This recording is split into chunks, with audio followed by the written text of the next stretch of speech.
Central Naval Archive of the Ministry of Defense of the Russian Federation, Fond 9, Opus 2, Delo 18, List 14. Operational Report of the Hanko Naval Base Headquarters from 4:30 hours, June 22, 1941. The document records the bringing of all base forces to operational readiness state number 1. At this point in time, the peninsula's fortification complex was in a state of incomplete modernization. Of the 45 permanent reinforced concrete defensive structures provided for by the plan of the Engineering Directorate of the Baltic Fleet, only 18 installations were fully combat-ready. The others were in the concreting stage or awaiting the installation of armored cupolas. The coastal batteries on Rusaro Island had a 40% deficit of 305 mm shells of the primary armor-piercing type. Before proceeding to a detailed analysis of the logistical, engineering, and tactical parameters of this defensive operation, I ask you to subscribe to the channel to support the development of new documentary chronicle research based on archival primary sources. The legal and economic status of the Hanko Naval Base was determined by the peace treaty between the Soviet Union and Finland of March 12, 1940. The peninsula was leased for a term of 30 years with an annual payment of 8 million Finnish marks. The geographical parameters of the leased territory were 115 square kilometers of land and about 300 square kilometers of internal waters. The strategic purpose of the base was to create an artillery barrier in conjunction with the coastal defense of the city of Paldiski on the Estonian coast. The distance between these points was 70 kilometers. This allowed for the complete closure of the entrance to the Gulf of Finland with fire from large-caliber coastal artillery. By June 22, 1941, the total personnel strength of the base was 25,300 people. The land component of the defense was headed by the commander of the 8th Separate Rifle Brigade, Colonel Simonyak. The brigade included the 271st and 335th Rifle Regiments, the 343rd Artillery Regiment, and the 81st Separate Tank Battalion. The battalion was armed with 13 light T-26 tanks and 32 amphibious T-37 and T-38 tanks. Air cover was provided by the 13th Fighter Aviation Regiment under the command of Major Golubyev.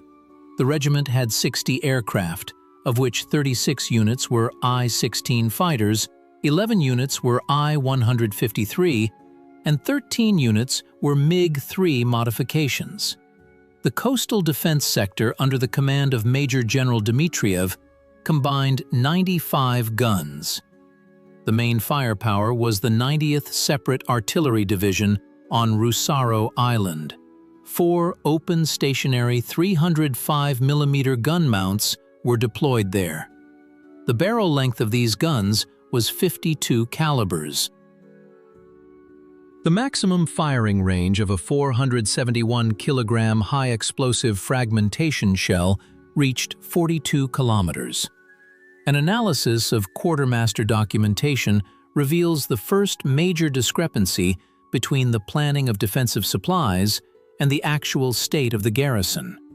According to the mobilization plan of the Leningrad Military District from November 1940, the base's autonomy was calculated for 180 days for a contingent of 15,000 people. The actual increase in personnel to 25,300 people due to construction battalions and aviation technical units was not accompanied by a proportional increase in storage capacity. In the report of the base's Rear Services Chief, Colonel Krasnov, dated June 14, 1941, it is indicated that food supplies for the land ration were formed at 100%. However, the freshwater storage capacity on the peninsula provided for only 58% of the required daily norm. The flow rate of artesian wells was 450 cubic meters per day, against a minimum technical requirement of the garrison of 760 cubic meters. This planning error led to the imposition of strict water consumption limits as early as July 10, 1941, when Finnish troops cut the water mains in the neutral zone. Combat operations in the area of the peninsula began on June 22, 1941, at 6:05 hours with a raid by Finnish reconnaissance aircraft, which dropped 6 50-kilogram aerial bombs on port facilities. The official land clash occurred on June 25, 1941, after Finland declared a state of war. On the land section of the border, the peninsula was opposed by the Finnish assault group Hanko, under the command of Colonel Snellman, later reinforced to become the 17th Infantry Division under the command of Major General Svensson. The total strength of the Finnish troops on the isthmus was 22,000 men. The length of the land front in the area of the village of Lappvik was 4.5 kilometers. Colonel Simoniak organized the defense along the Capo line. The engineering profile of this position included 3 defensive lines. The first line ran directly along the demarcation line. It consisted of a continuous line of full-depth trenches, 4 rows of anti-tank obstacles made of granite blocks 1.2 meters high, and minefields with a density of 1,200 mines per linear kilometer of front. The second line was located 3 kilometers deep into the peninsula and was anchored on rocky ridges. The third line covered the approaches to the city of Hanko. From June 27 to July 3, 1941, Finnish troops made 3 attempts to force a breakthrough of the Capo defensive line. The most intensive assault was recorded on July 1st in the defensive sector of the 2nd Battalion of the 277th Rifle Regiment. Finnish artillery conducted a fire preparation for 45 minutes, firing 2,400 shells of 105 and 122 mm caliber. The density of fire reached 20 shells per 1 meter of front. Following this, 2 battalions of Finland's 55th Infantry Regiment went on the attack. The enemy's advance was halted at the line of granite obstacles due to the use of crossfire from 12 machine gun bunkers and an artillery strike by the 343rd Regiment. Finnish units suffered 140 casualties and retreated to their initial positions. Soviet losses amounted to 18 killed in action and 42 wounded. The base's permanent structures retained technical suitability. The tactical situation required the elimination of Finnish observation posts on the adjacent islands of the archipelago, from where artillery fire was being corrected against the Soviet airfield and port. On July 5, 1941, Lieutenant General Kabanov approved a plan for conducting limited landing operations. For this purpose, composite detachments from the 271st Rifle Regiment and the 4th Border Detachment were used. The landing force was transported on MO-4 type small hunter boats and KM raid motorboats. On July 7, 1941, a detachment of 120 men under the command of Captain Granin landed on the island of Elmogrund. During a firefight lasting 3 hours, the Finnish garrison of 45 men was either neutralized or retreated. On the island, 2 mortars of 81 mm caliber and 4 heavy machine guns were captured. On July 10th, the island of Gito was occupied. By July 20th, 1941, Soviet landing groups had established control over 19 islands in the Skerry area. This allowed the Finnish mortar batteries to be pushed back from the base's internal fairways to a distance of up to 8 kilometers.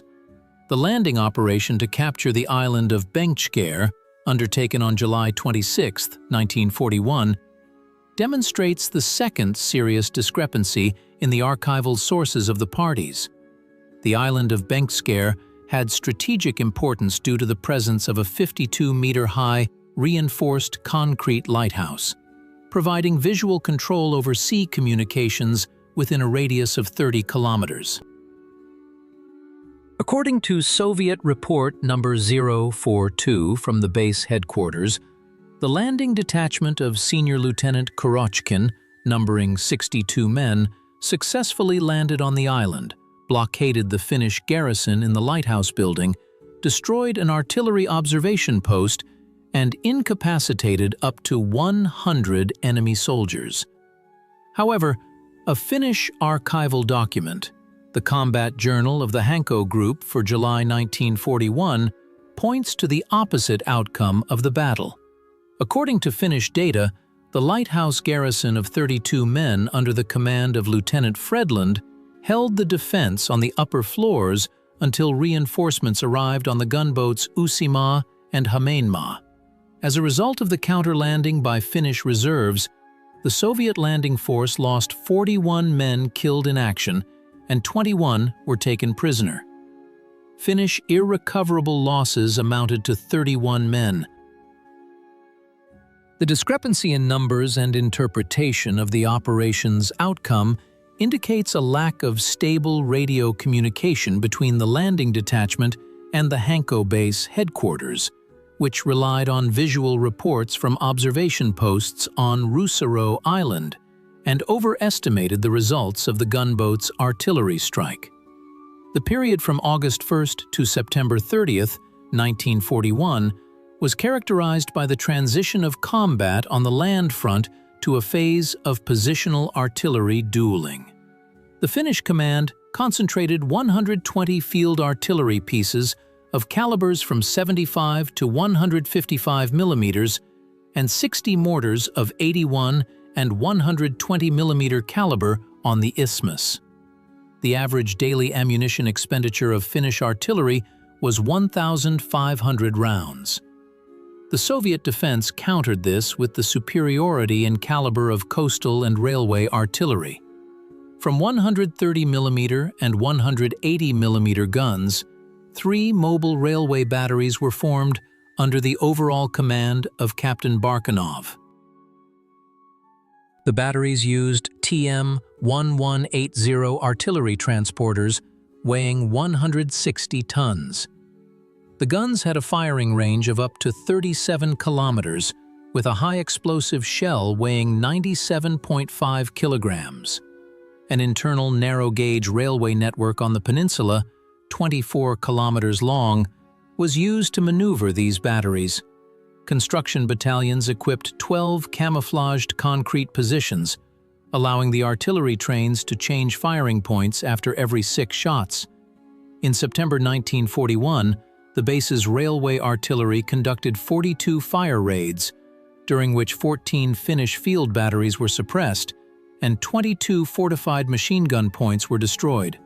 The total ammunition expenditure by Soviet artillery in August was 18,000 rounds, and in September, 21,500 rounds. The high intensity of artillery shelling required the organization of a repair base directly on the peninsula. At the port workshop base, under the direction of military engineer 2nd Rank Starovoytov, the production of surrogate ammunition and the repair of artillery barrels were established. Due to the lack of factory blanks for restoring worn-out 45mm gun barrels, the method of lining was used, employing high-pressure pipes extracted from the boiler installations of ships under construction. In total, during the defense period, 34 pieces of 45mm artillery and 12 pieces of 76mm artillery were repaired. To compensate for the shortage of anti-tank mines, the workshops organized the production of wooden casings, which were filled with TNT, melted down from unexploded Finnish 152mm shells. By September 1, 1941, the garrison forces had manufactured and installed 8,500 such high-explosive anti-tank and anti-personnel mines. By mid-September 1941, the logistical support of the 13th Fighter Aviation Regiment had reached critical levels. The stockpile of B-70 aviation gasoline was completely exhausted. The ground technical personnel, under the leadership of the regimental engineer, military engineer 3rd rank Levin, developed a technical regulation for the use of an alternative fuel mixture. The mixture consisted of 60% low-octane K-B-70 gasoline and 40% industrial ethyl alcohol. The use of this surrogate led to a 15% reduction in the power of the M63 engines and an increase in cylinder head temperature by 22 degrees. The speed of the I-16 fighters decreased from 470 to 410 kilometers per hour. Nevertheless, this allowed the airworthiness of the equipment to be maintained, and the continuation of combat missions to intercept Finnish Bristol Blenheim bombers.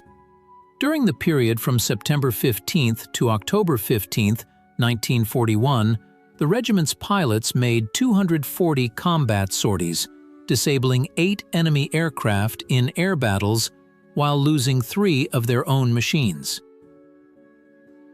The change in the overall operational strategic situation on the coastal flank of the Soviet-German front predetermined the finale of the defense of Hanko.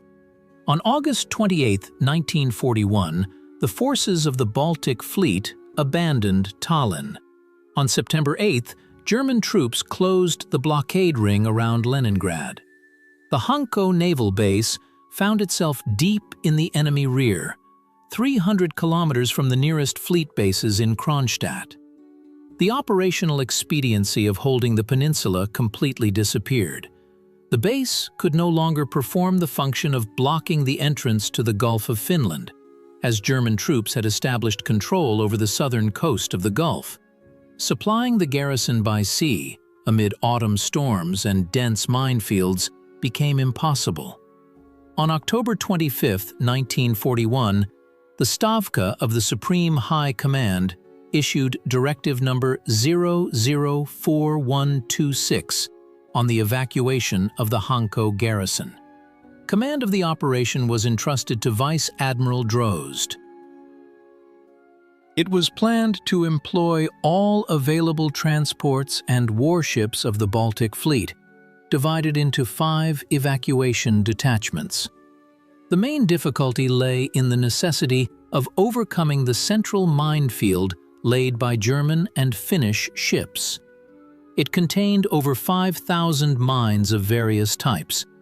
The first evacuation detachment departed from Kronstadt on October 26, 1941. It consisted of the destroyers Stoichi and Slavny, 4 base minesweepers, and 2 transports. On October 28, the detachment arrived at Hanko. Aboard the transports Vtoraya Pyatiletka and Ivan Papanin, 4,200 personnel from construction and rear units, as well as 350 tons of non-ferrous metals and scarce equipment, were loaded. During the sea passage, the transport Ivan Papanin sustained damage from a mine explosion in its paravane, but remained underway. On October 31st, the first detachment arrived in Kronstadt without irreplaceable personnel losses. The second evacuation detachment, under the command of Captain 1st Rank Sviatov, departed from Hanko on November 2, 1941. The detachment consisted of the destroyers Smetlivi and Gnevny, as well as 3 high-speed minesweepers. During the passage near Nysar Island at 23:15 hours, the destroyer Smetlivi struck a German magnetic ground mine. The explosion occurred under the forward artillery magazine. The ship broke in 2 and sank within 8 minutes. Of the 560 servicemen of the 8th Rifle Brigade and crew members on board, 240 lost their lives in the water. The remaining 320 were picked up by escort boats and taken to Gogland Island. The third evacuation detachment under the command of Rear Admiral Vdovichenko, left Hanko on November 13, 1941. The detachment's primary transport was the large cargo motor ship Andrei Zhdanov, with a displacement of 7,500 tons. Under the escort of the destroyer Surovi and 4 minesweepers, the ship took on board 5,600 soldiers of the 335th Rifle Regiment. The detachment's route passed south of the island of Gogland through a dense minefield. At 3:40 on November 14th, minesweeper T-206 detected the snagging of 2 mines. One of them exploded in close proximity to the side of the motor ship Andrei Zhdanov. The vessel received a hole in the area of the second hold, measuring 4 by 5 meters. The flooding of the compartments occurred at a rate of 120 tons per minute. Thanks to the actions of emergency parties and the timely pumping of ballast, the trim was stabilized.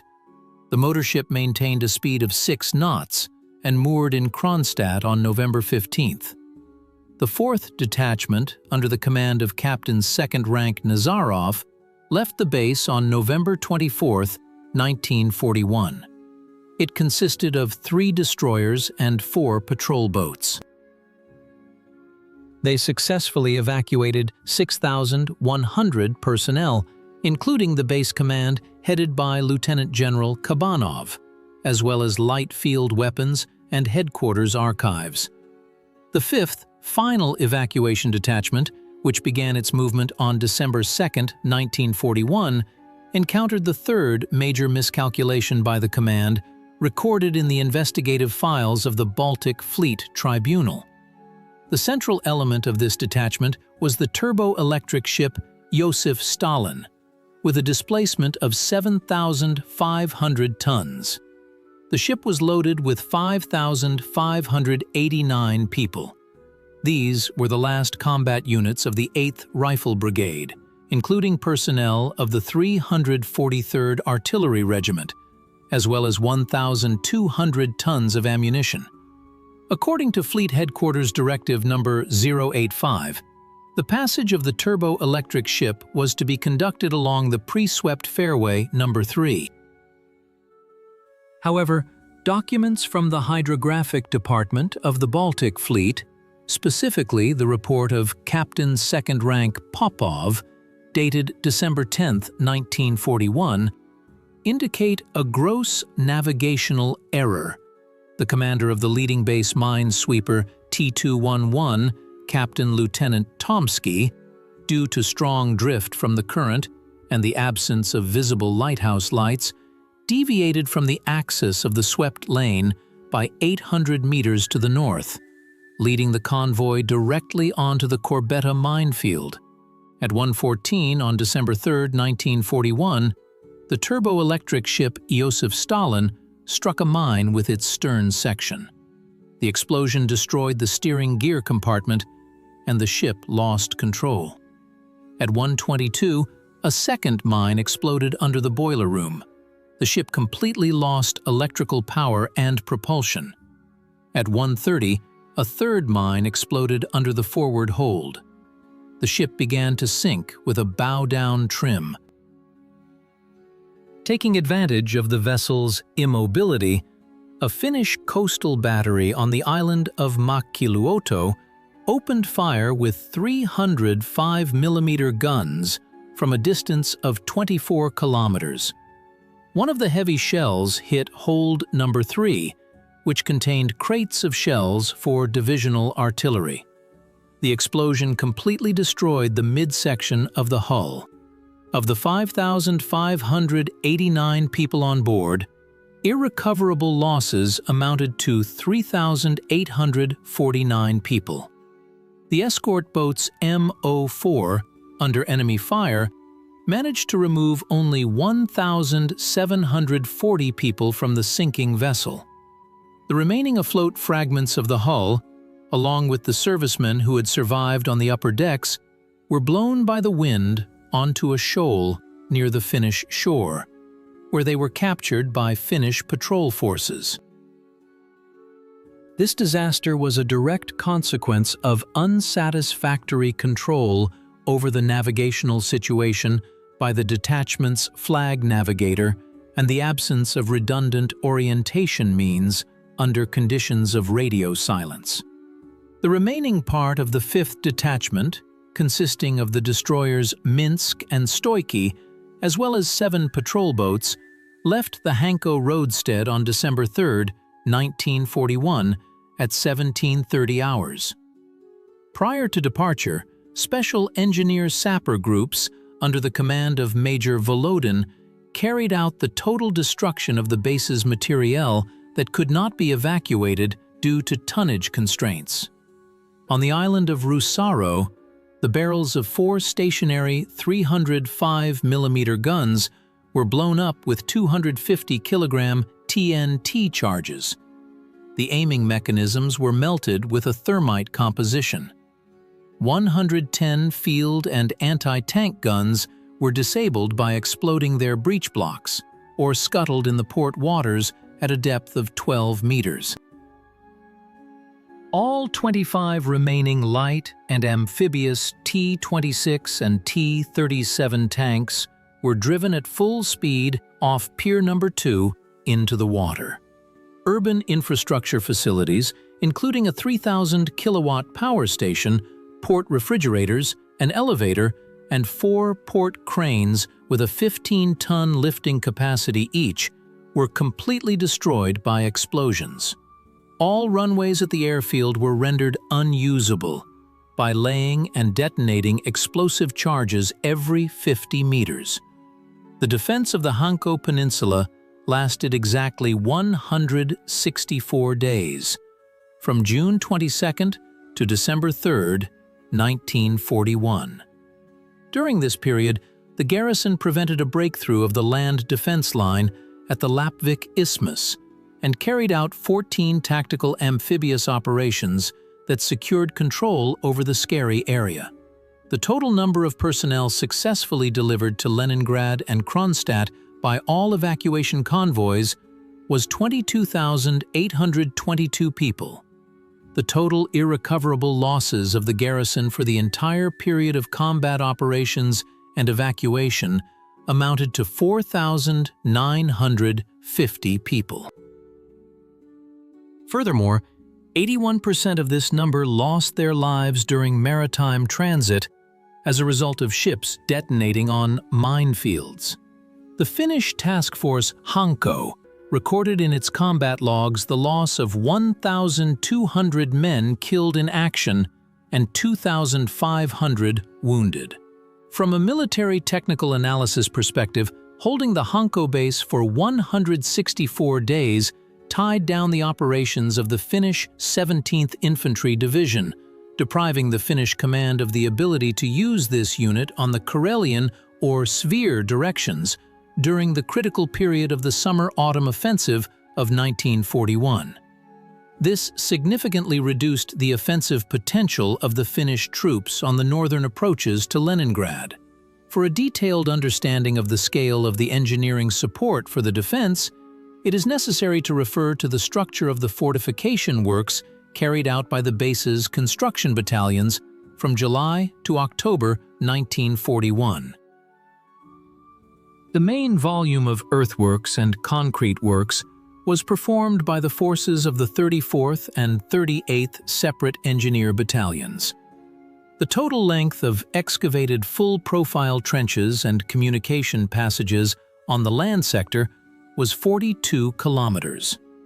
Engineering protection included the construction of 180 timber earth firing points, featuring a 3-layer cover of pine logs with a diameter of at least 25 centimeters, backfilled with a 1.5-meter layer of stone and soil. Such structures withstood direct hits from 105mm high-explosive shells of Finnish field artillery. To protect personnel from mortar fire, 220 dugout-type bunkers and shelters were equipped. The mine density on tank-threatened axes in front of the Capo line was maintained at a level of 1,500 YM5 anti-tank mines per 1 kilometer of front. The casings of these mines were made from local timber, making them invisible to Finnish induction mine detectors of that time. This reduced the enemy's engineering reconnaissance rate to 100 meters per day. The ammunition distribution logistics system within the defensive perimeter operated on the basis of narrow-gauge railway transport. The fleet consisted of 4 MUZ-4 series diesel locomotives and 32 platforms, with a load capacity of 5 tons. Daily, up to 40 tons of artillery shells, mortar mines, and cartridges were delivered via the narrow-gauge tracks from centrally subordinate warehouses located in rock excavations near the city of Hanko to the forward positions of the 8th Rifle Brigade. This ensured uninterrupted supply to the firing positions even under the conditions of continuous fire impact from Finnish artillery on the earthen automobile roads. The presence of protected rock storage facilities completely eliminated ammunition losses from strikes by Finnish aviation and artillery raids. The losses of the narrow-gauge railway rolling stock for the entire period of the siege amounted to 1 locomotive and 5 platforms disabled by direct shell hits. Of particular importance to the system of base defense stability was the organization of air defense, which functioned under conditions of operational detachment from the fleet's main forces. The base's air defense organizationally consisted of the 12th Separate Anti-Aircraft Artillery Division, armed with 24 guns of 76 mm caliber, model 1931, and the 3rd Anti-Aircraft Machine Gun Company, equipped with 18 quadruple Maxim machine gun mounts. The anti-aircraft batteries were deployed on stationary positions around the port, airfield, and key artillery batteries. During the period from June to November 1941, the base's anti-aircraft artillery recorded 380 enemy aircraft overflights of the protected territory. 114 artillery firings at aerial targets were conducted, during which 14,200 anti-aircraft shells of 76 mm caliber were expended. The anti-aircraft artillery forces shot down 11 Finnish and German aircraft, including 4 Junkers Ju-88 bombers and 3 Messerschmitt Bf-109 fighters. The high effectiveness of fire was achieved through the use of Puazo-3 anti-aircraft artillery fire control devices, which provided automatic determination of target coordinates and lead. The tactical application of the base's aviation component in the form of the 13th Fighter Regiment required strict conservation of aircraft engine resources. Due to the absence of spare parts supplies from the second half of August 1941, aircraft repair was carried out using the method of technical cannibalism. Wear of piston rings and valves of the M63 engines led to the situation where, out of 60 initially available aircraft, only 18 units remained in flight condition by October 1st. To extend the service life of aircraft tires, the Hanko airfield runway was covered with a wooden deck made of 50 mm thick pine planks over a distance of 800 meters. This reduced rubber wear during landing on rocky ground by 40%. The regiment's flight personnel were switched to a free hunt duty mode, taking to the air only when air observation posts confirmed the fact of enemy bombers approaching the port warehouse zone. When examining the actions of the coastal artillery, it is necessary to analyze in detail the operation to suppress the Finnish heavy battery on Morganland Island, conducted on August 18, 1941. The Finnish command had deployed 2 152 mm cannon guns on this island, with the aim of blocking the southern navigation channel of the base. Fire from this battery hindered the passage of Soviet boats to the forward skerry outposts. To neutralize the threat, the commander of the coastal defense, Major General Dmitriev, engaged the 90th Division from Rusaro Island. The firing was carried out with 305mm guns, using adjustments made from the observation tower of the Noto post.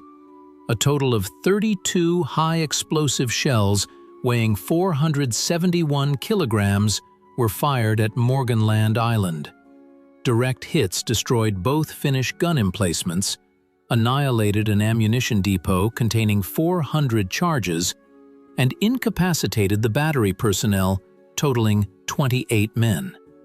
Following this artillery strike, the Finnish command abandoned the restoration of stationary batteries in this sector, switching exclusively to the use of mobile mortar units. The internal operating regime of the base under blockade conditions was regulated by orders from the garrison commander, Lieutenant General Kabanov. From July 15, 1941, all industrial enterprises in the city of Hanko, including the ship repair plant, the sawmill, and the port workshops, were transferred to a 12-hour workday. The civilian population of the peninsula, numbering 3,200 people who had not managed to evacuate in the first days of the war, was enlisted for defensive work and hospital maintenance. Food supply for civilians was carried out via a ration card system, calculated at 300 grams of bread and 50 grams of cereal per day. Combat unit personnel retained the full frontline ration. However, due to a shortage of fresh vegetables, isolated cases of scurvy began to be recorded among the personnel by the beginning of September. The problem was resolved by organizing the collection of pine needle extract by sanitary teams. Each company received 20 liters of pine decoction daily, which stabilized the sanitary epidemiological situation. An analysis of documents from the base's medical sanitary department indicates that over the entire period of the 164-day defense, 3,150 wounded servicemen passed through the base's main hospital, located in the basement of the Hanko City Hospital. Of these, 2,450 personnel were returned to duty after a 10 to 15-day course of treatment. The hospital mortality rate was 3.2% of the total number of admitted wounded, which was a low technical indicator for conditions of complete isolation and a shortage of surgical materials. The high survival rate was ensured by the use of local antiseptic preparations made from tar oil and the timely triage of the wounded at the regimental forward medical stations. When examining the planning process of the final evacuation, it is necessary to note that the Baltic Fleet headquarters underestimated the density of the enemy's minefields laid off Cape Juminda. According to operational plans, it was assumed that losses of the ship contingent during the transit would not exceed 10%. In reality, irreversible technical losses amounted to 24% of all pennants involved. The main reason for this was the use of outdated types of minesweeping barges, whose technical speed did not exceed 8 knots, which prolonged the time the convoys spent in the engagement zone of magnetic ground mines. German mine layers used TMA and TMB type mines, which reacted to the magnetic field of large warships even when passing astern of the minesweepers at distances of up to 50 meters.